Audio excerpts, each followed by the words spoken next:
In this video, we will talk about how to disable laptop keyboard on Windows 10. Method 1. Disable laptop keyboard temporarily. Right-click on Start icon. Select Device Manager.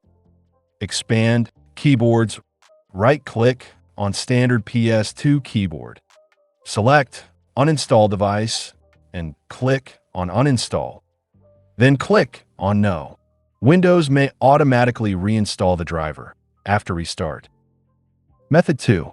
Permanently disable laptop keyboard. Right-click on Start icon. Select Run. Type System Properties command and press Enter.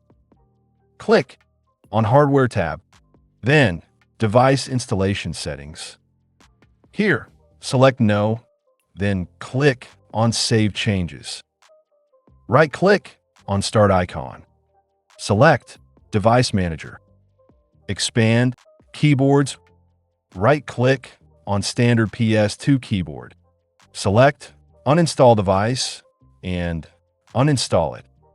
Click on Yes to restart your laptop. Your keyboard remains disabled even after restart. So that's how you can disable laptop keyboard on Windows 10. See you in the next video.